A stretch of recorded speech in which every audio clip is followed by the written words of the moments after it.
The Yenisei Kirghiz, also known as the Ancient Kyrgyz or the Khyagas, were an ancient Turkic people who dwelled along the upper Yenisei River in the southern portion of the Minusinsk Depression from the 3rd century BCE to the 13th century CE.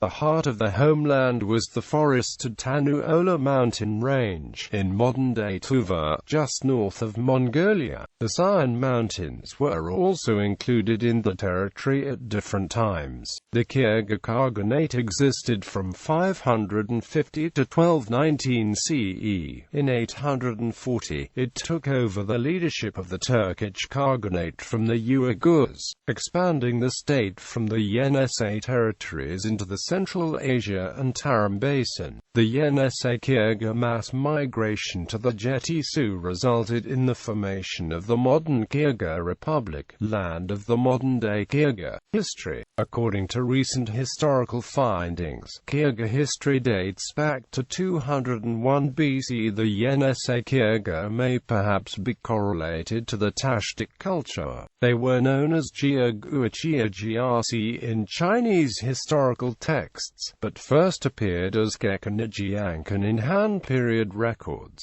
By the fall of the Gokturk Empire in the 8th century CE, the Yenisei Kyrgyz had established their own thriving state based on the Gokturk model. They had adopted the Orkhon script of the Gokturks and established trading ties with China and the Abbasid Caliphate in Central Asia and Middle East. The Kyrgyz Khagans of the Yenisei Kyrgyz Khaganate claimed descent from the Chinese general Li Ling, grandson of the famous Han Dynasty general Li Guang. Li Ling was captured by the Xiongnu and defected in the 1st century BCE, and since the Tang royal Li family also claimed descent from Li Guang, the Kyrgyz Khagan was therefore recognized as a member of the Tang imperial family. Emperor Zhongzong of Tang had said to them that, "Your nation and ours are of the same ancestral clan. You are not like other foreigners." In 758, the Uigurs killed the Kyrgyz Khan, and the Kyrgyz came under the rule of the Uigur Khaganate. However, the Yenisei Kyrgyz spent much of the time in a state of rebellion. The Chinese Tang dynasty and the Yenisei Kyrgyz entered into an alliance with each other to destroy the Uigur Khaganate, using the claimed shared ancestry to bolster the connections. In 840, they succeeded in sacking the Uigur capital, or Ordu Balyik in Mongolia's Orkhon Valley, and driving the Uigurs out of Mongolia entirely. In February 13, 843, at Kill the Foreigners Mountain, the Tang Chinese inflicted a devastating defeat upon the Uigur Khagan's forces. But rather than replace the Uigurs as the lords of Mongolia, the Yenisei Kyrgyz continued to live in the traditional homeland and exist as they had for centuries. The defeat and collapse of the Uigur Khaganate triggered a massive migration of Uigurs from Mongolia into Turfan, Kumal, and Gansu, where they founded the Kingdom of Khacho and Gansu Uigur Kingdom. When Genghis Khan came to power in the early 13th century, the Yenisei Kyrgyz submitted peacefully to him and were absorbed into his Mongol Empire, putting an end to their independent state. During the time of the Mongol Empire, the territory of the Yenisei Kyrgyz in northern Mongolia was turned into an agricultural colony called Kemkemchik. Kublai Khan, who founded the Yuan dynasty, also sent Mongolian and Chinese officials to serve as judges in the Kyrgyz and Tuva regions. The Yenisei Kyrgyz were made to pay tribute in a treaty concluded between the Dzungas and Russians in 1635. Some of the Yenisei Kyrgyz were relocated into the Dzunga Khanate by the Dzungas, and then the king moved them from Dzungaria to northeastern China in 1761, where they became known as the Fuyu Kyrgyz. Sibe Bannermen were stationed in Dzungaria, while northeastern China was where some of the remaining Olit Irats were deported to. The Noni Basin was where Irat Olit deportees were settled. The Yenisei Kirghiz were deported along with the Olat. Chinese No-Irat replaced O-Irat and Kyrgyz during Manchukuo as the dual languages of the Noni-based Yenisei Kirghiz. The descendants of the Yenisei Kirghiz today are the Khyagas, Khyagas, Altai and Fuyu Kyrgyz peoples. Ethnicity and language. Culturally and linguistically, the Yenisei Kyrgyz were Turkic. The Kyrgyz were described in Tang dynasty texts as having primarily Caucasian features, with some having East Asian features. According to the Tang Huilao article on Jiagu, which very likely comes from the Zhu Huilao that Yang Shaofu and others completed in 852, citing Ge Jian, who was the protector general of Anxi during the reign period of Kai Yuan of Shanzong. Ge Jian composed a record of the western regions, in which he said the people of the Jiangkan state all have red hair and green eyes.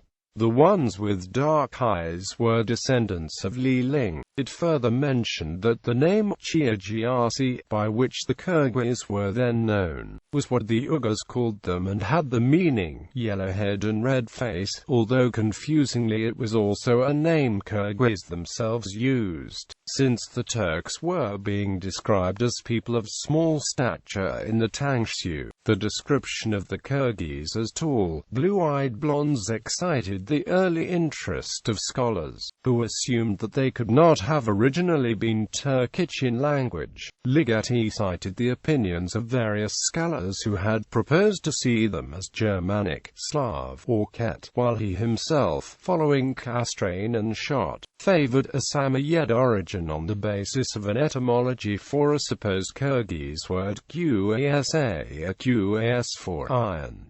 However, Pully Blank argued, as far as I can see, the only basis for the assumption that the Kyrgyz were not originally Turkic in language is the fact that they are described as blondes. Hardly an acceptable argument in the light of present-day ideas about the independence of language and race, as Ligeti himself admitted. Other evidence about the Kyrgyz language in Tang sources shows clearly that at the time they were Turkic-speaking, and there is no earlier evidence at all about the language. Even the word Qas may, I think, be Turkic. The Tongdian says, whenever the sky rains iron, they gather it and use it. They call it jiasha. They make knives and swords with it that are very sharp. The Tang Huilao is the same except that it leaves out the foreign word jiasha.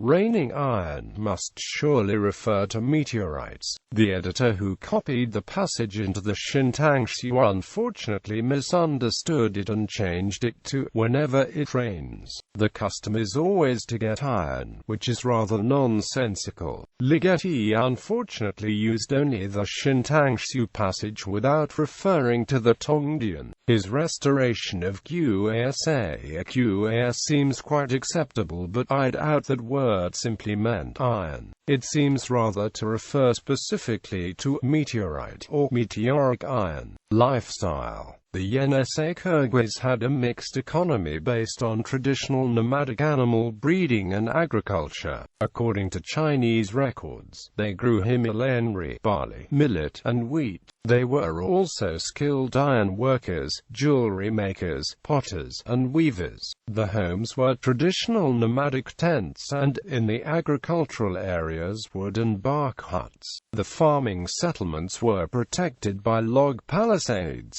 The resources of the forested homeland allowed the Yenisei Kyrgyz to become prosperous merchants as well. They maintained trading ties with China, Tibet, the Abbasid Caliphate of the Middle East, and many local tribes. Kyrgyz horses were also renowned for their large size and speed. The 10th century Persian text Hudud al-Alam described the Kyrgyz as people who venerate the fire and burn the dead, and that they were nomads who hunted.